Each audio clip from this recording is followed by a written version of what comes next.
next guest. You can say that Michael and I have been collaborating on projects for about 5 years now. When I met him at Stanford, since Jason shared a little bit about Lang and how they met, Michael and I met because he was the president of our NAACP at Stanford. Yeah, exactly, NAACP. And I was the president of our BSU at Stanford. And so we had all these meetings together, and we were always organizing together, and we bonded over our love for social justice, the importance of including everybody, and the importance of equality for our nation. So although, as many people have mentioned, it's looking a bit scary right now nationally, this is the hope that we need to keep moving forward. So I just want to give you all applause first. So clap for all of you.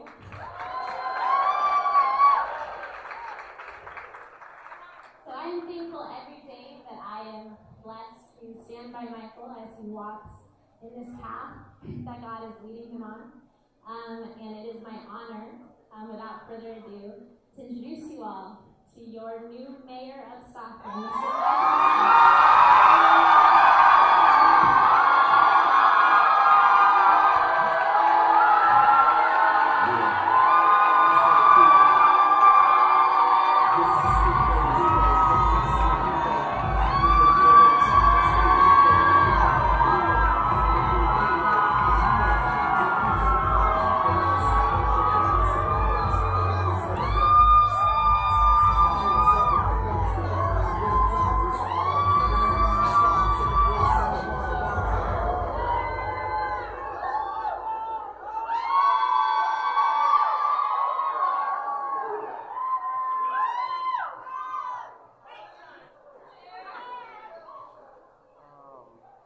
Man, it's been a long 16 months. But first, let me say I'm so incredibly excited that Mr. Lang Luntow just won, or it's looking like he's going to win his election for school board. I'm going to tell you why. School boards determine the quality of education our children receive. So as mayor and council, we can do all we can to make the streets safe, but if we don't have a functional school board with visionary leadership up there talking about what we want our kids to be, then we have an issue. So thank you again, Mr. Luntow, for running, and thank you all, Stockton, for supporting him and others like him as they seek to improve our schools. Congratulations, brother.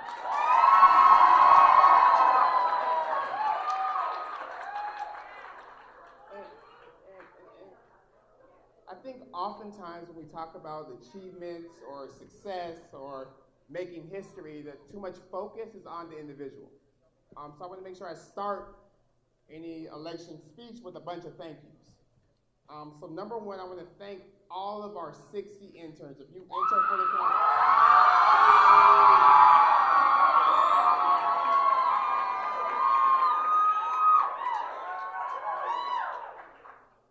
and I thank them because in 2012, I got chased by a lot of dogs. I got hung up on a couple times on the phone. But this time with 60 other interns, it didn't happen as much.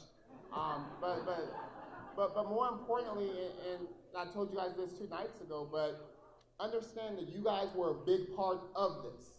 That Michael didn't do this, that big donations didn't do this, that the record endorsement or even the president's endorsement didn't do this. Your blood, your sweat, your tears,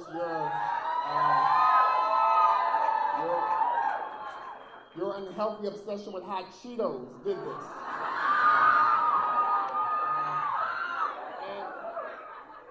And just given the pettiness of some campaigns, it's not just the candidate that's in the public eye, but oftentimes it's their friends, it's their families, it's the people that they have to eat with after church, or people they're on group chats with that have to hear all the venting about all the craziness that's going on. So I definitely have to thank my family, my mom, my aunt, my grandmother, my cousins, and you saw Miss Anna. So I have to thank all of them because they've been very, very helpful in keeping me sane, and also in making sure I was protected on Facebook. And also thank all you guys on Facebook. I don't comment.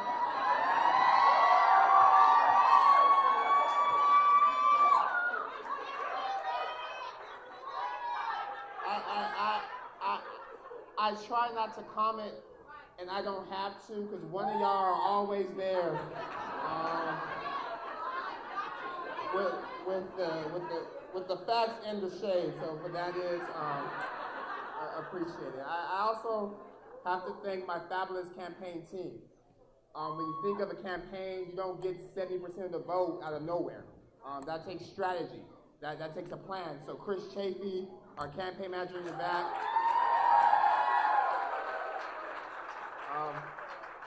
Mr. Cameron Burns and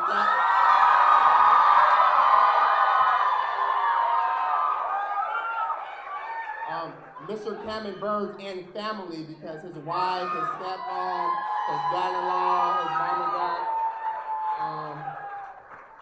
Our deputy field directors, Jesse Hill and Grant Kilpatrick, brilliant UOP students, and then all of our field organizers, from Jessica to Louisa to Jasmine to Amir to Jeffrey to Albert and Cameron Brown and Amanda Parker and Jasmine Delafosse. Thank you all so much for the work you guys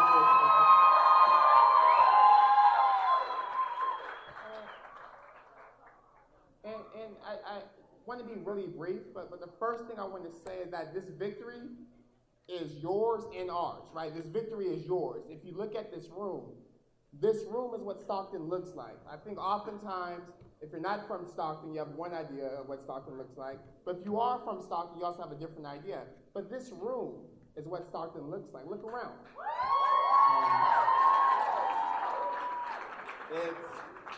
It's people from the gated communities and people from Conway. It's people who are in students and it's teachers. It's black people, white people, Asian people. It's the tapestry of the community. And that's so important because each and every one of y'all is what it will take to move Stockton forward. 6 years ago, in 2010, I was interning in the White House and my cousin was murdered on Kelly Drive in Stockton. And that one singular moment there is kind of what led me back, but at the time, Stockton was the furthest thing from my mind. So when that happened, I was angry, I was upset, I lost some hope. I thought Stockton was just this desolate place, and I was lucky to escape from. But now looking back 6 years later, it was a tragedy, but from that tragedy comes this triumph. And I want to start with that, because that's the story of Stockton. Oftentimes when we talk about Stockton, it ends with bankruptcy, or it ends with crime, or it ends with foreclosure capital. But no, Stockton has had a long history of turning tragedy into triumph. And it's that same resilient spirit that will help Stockton reach its next full potential in the next 4, 8, 12, and 16 years. Because the Stockton I know, I met on this campaign. The Stockton I know is filled with people who mentored me when I was a kid. I remember going to church as a 7-year-old, and this woman would just bring me books every Sunday. There were good books, Charles Dickens and Madeline L'Engle and all these things a 7-year-old in Lewis Park probably wouldn't read, but for her giving me these books. And that's the Stockton I know. Mentors looking out for people and making sure that every child has an opportunity. I met the Stockton I know on the campaign trail. It reminded me of the coaches I had growing up, going to Seaford Center and Stribley Center and playing AAU and rec league basketball, and having male mentors and role models, coaches who weren't related to me, who weren't getting paid to do what they were doing, but saw a kid and saw some potential and decided to mentor.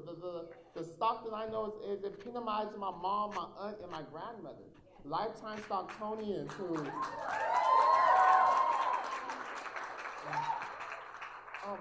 lifetime Stocktonians who stayed in the community, who raised kids, who paid taxes, who tried each and every day to do their best. And people like them, people like us aren't asking for government or city hall to do everything. People like us don't expect government to solve all our issues. People like us understand that there's work for us to do. But what people like us need is a government that understands the need to work with and for the people of the community.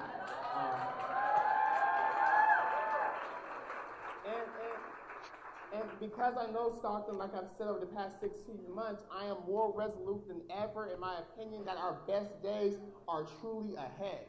That Stockton's best days have not been, we haven't seen those yet. That we've gone through a lot, that we've had violent crime, we've had bankruptcy, we've been named most miserable, but those are all preludes to a beautiful chapter that Michael Tubbs is not going to write by himself, but one that we will write together.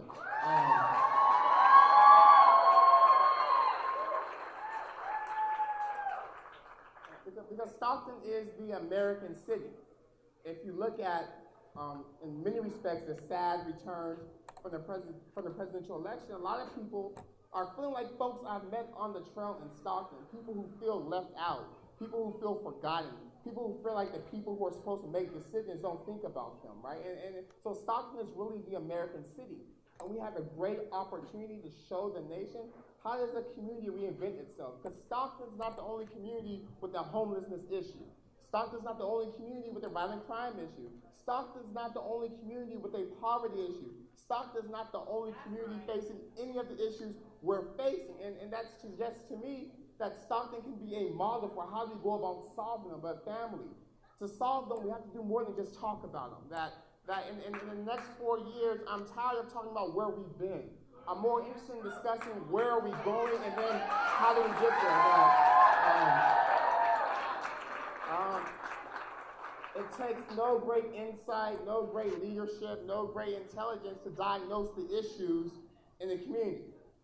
It takes no leadership, no vision, no anything to say that violent crime is bad, or to say there's a lot of homeless people, or to say that people need jobs. But we have to mature as a community and start demanding solutions. And solutions could start in City Hall and the mayor's office, but it would be foolish for us to allow them to end there. That one 26-year-old from South Stockton can't have all the answers. That one 26-year-old from South Stockton can't know every single policy for every single issue facing Stockton. But one 26-year-old from South Stockton can be a catalyst and bring all you guys in and say, work with me for us, right?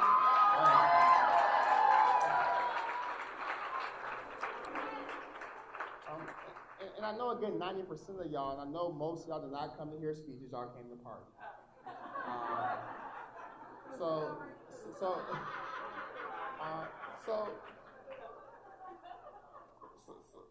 I say this again is not the end of a journey, it's a beginning. It's not, shouldn't just be a moment, but I really hope it's a movement. That I'm more excited, I'm happy to have fun with you guys tonight, but I really want to party when we bring violent crime down. I'm happy to celebrate and listen to what was that, Drake playing from the speakers here, but I'll be happier to do that when we implement a housing first solution so homeless people are housed. I am happy to have fun and talk about the great work we've done, and I'll be more than happy to do that when we figure out how do we improve the 5 hot zone communities. Communities that are high in crime, but they're also high in things like unemployment, and poverty, and low in literacy. They're high in everything bad and low in everything good. And the response to those communities just can't be law enforcement, right? Like cops can't be social workers or teachers or parents or jobs, right? They have to do law enforcement. So if we're going to go into these communities, let's have a party when we figure out a strategy like we've done in South Stockton to move those community forward. I am super excited to have a great time.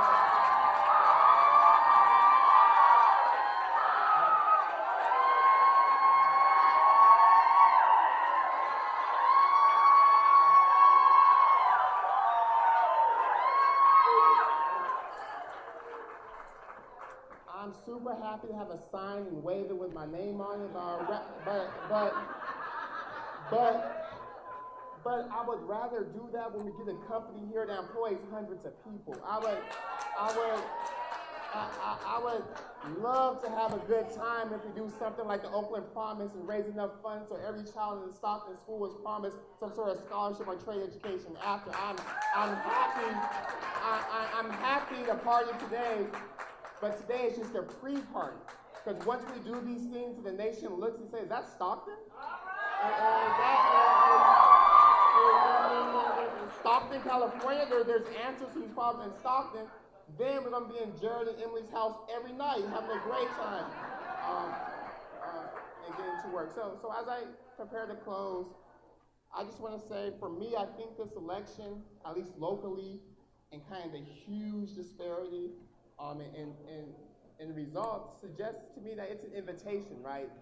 It's an invitation to believe again. I know talking to folks throughout the city that people have lost hope in themselves, in government, in City Hall, and in their city, and I think this is an invitation to believe again.